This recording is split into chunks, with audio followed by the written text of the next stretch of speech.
Some news in the sport of boxing. Let's talk about the heavyweights. We all love the heavyweight division, right?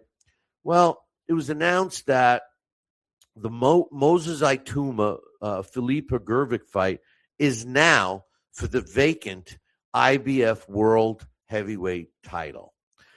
Frank Sanchez was supposed to be it. He was the mandatory, but a few greenbacks made him sign that he would step aside and let Moses Itauma and Philip Hrgovic fight for the belt on the condition that he gets the winner, no matter who it is, in the next fight. So he makes some extra coin, and he's still going to fight. Personally, I think Frank Sanchez shouldn't have done that. I think he should have fought for the title, because despite him saying how old he is, he looked like he was pushing 45 in his last fight. So the longer he waits, the less chances he's going to have. And he looked really good. I thought in his last fight, he looked really good, and he should have kept the momentum going. I think it's going to prove to be a mistake, but that's just my opinion. Now let's talk about the fight, Moses Itauma and Philip Hrgovic. First and foremost, Hrgovic, I don't have any problem with him potentially fighting for this fight. I really don't. He's paid his dues. He's fought the big fights. He's only got the one loss. I'm not going to criticize the IBF for having his name pop up as a potential candidate to be one of the participants to fight for the vacant belt. I do, however, have an issue with Moses Itauma. Now, before I get into that, because I know there's so many Itauma fans out there. Look, I've talked about this many times. I like Moses Itauma. Everything I see in Moses Itauma is enlightening. It's something that I'm looking forward to. He possesses everything you want to see in a heavyweight, especially at that size. He's fluid. He's got hand speed. He's obviously got pop. He can move around the ring.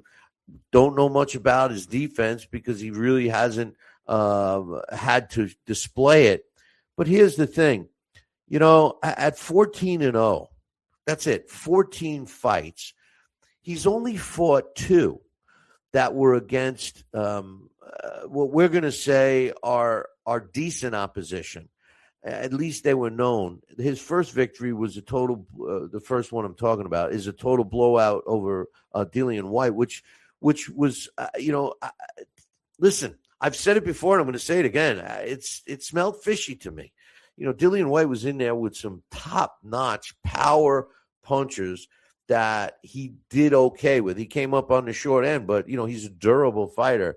And for Moses Itauma to come in and blow him away the way it happened, and of course he complained it was stopped too short. I'm never going to blame a referee for stopping a fight too soon, only because it's safer to stop it too soon for the fighter than too late.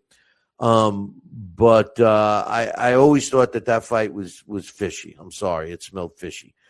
Then the next known name on Itauma's record is Jermaine Franklin. Now, Jermaine Franklin, no disrespect to Jermaine Franklin, but he went into that fight with 2 losses, if I recall correctly, and those 2 losses were against decent opposition. Every other, good, better than decent, okay? But every other win he had, 26 wins or something like that, if I recall correctly, was against no-name guys. Yes, he was hard to stop. Yes, he went the distance with some top fighters, a couple. He lost the fight, but he went the distance, so he gets labeled as a durable fighter. But how good really is he? Okay, so he's a durable punching bag for the higher-end guys, and he beats the lower-end guys like he's supposed to. So what does that tell us about Itauma? It does not knock his skill set. It does not knock it, because we see it, okay? We see that it's there. But in boxing, I think the biggest thing that's missing is the fact that fighter managers and promoters don't give a fighter enough time to develop. And quite frankly, In today's landscape of boxing, you really don't have to. And let me explain why. Let's take a look. Let's take a look. The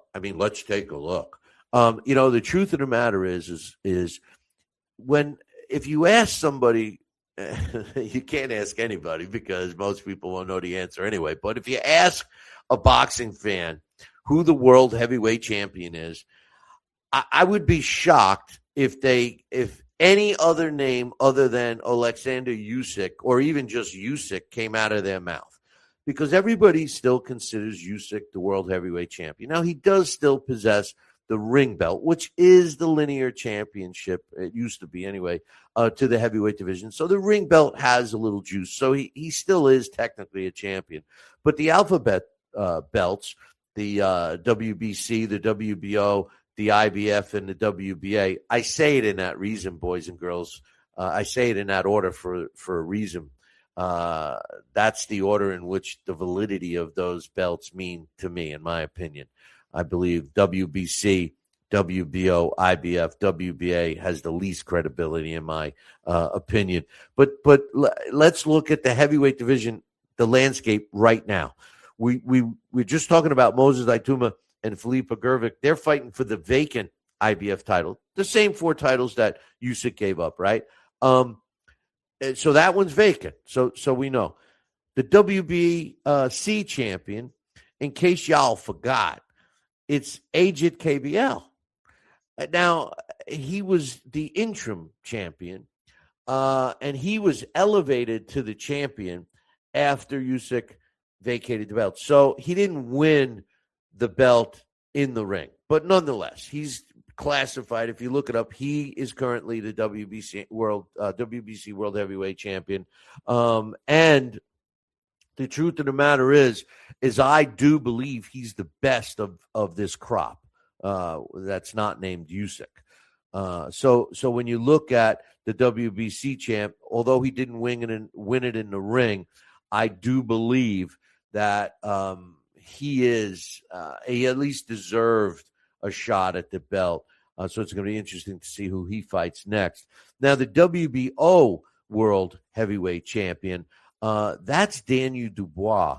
Now, in case you forgot, Daniel Dubois was a previous champion, and he lost his belt to Usyk, and so he regained this belt. Now, how did he get it? Well, he fought and beat Wardley, and Fabio Wardley and him are going to be having a rematch. There was a rematch clause, and Wardley, who was the champion, is invoking it. So that's taking place later this year. But Wardley inherited the belt because of the, giving up the belt from Usyk.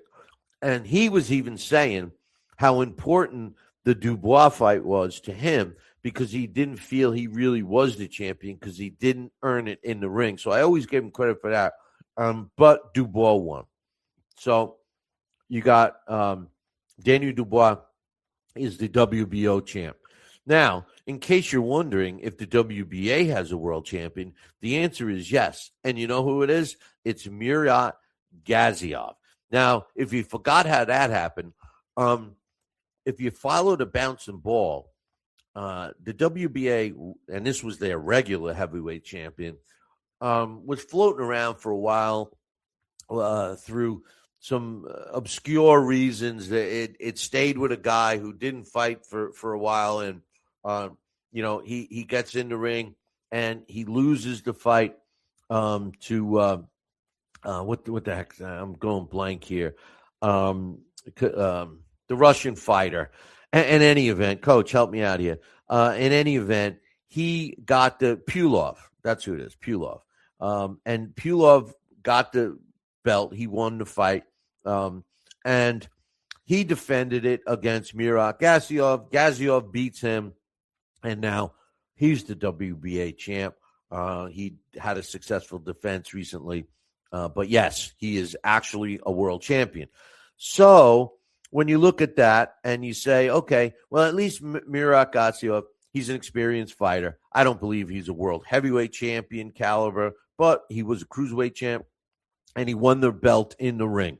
AJ KBL, and he's the WBA. AJ KBL, the WBC. He deserved a shot at the title. I do believe he's the best heavyweight out there, not named Usyk, but he didn't earn it in the ring. But I'm okay with him wearing that belt. I think he deserves it. And Daniel Dubois is the WBO champ. So it's going to be interesting to see what happens with Hrgovic and Itauma. Personally, I think that the Hrgovic-Itauma fight, I think Philippe Hrgovic was going to give Itauma the biggest test of his career. So it's going to be interesting to see. But I also believe that, Philippe Hrgovic is the perfect opponent for Moses Itauma. He's not fleet of foot. He's powerful, but he's got to stand right in front of you, and you got to let him keep, you in front of him, and so he can land a punch. But I think Moses Itauma, with his footwork and his hand speed, should win this fight. But I think he's going to have to win it in the later rounds. And if I'm Hrgovic, my plan would be to try to get Itauma in the later rounds, and I would try to move around the ring, see if Itauma chases him, which would be an interesting thing to see if he's smart enough to cut the ring off, or if he's going to chase him around looking for the knockout. My hang-up is I just don't think Itauma is that guy that should be fighting for the belt now. I think he should have, assuming he gets past Hrgovic, I think after he beat Hrgovic, I thought a fight between him and Sanchez would have been really good. It looks like that could be possible now. It's just that he would be going in as the champ, and I don't think it's fair to Sanchez. But in any event, that's the heavyweight. Then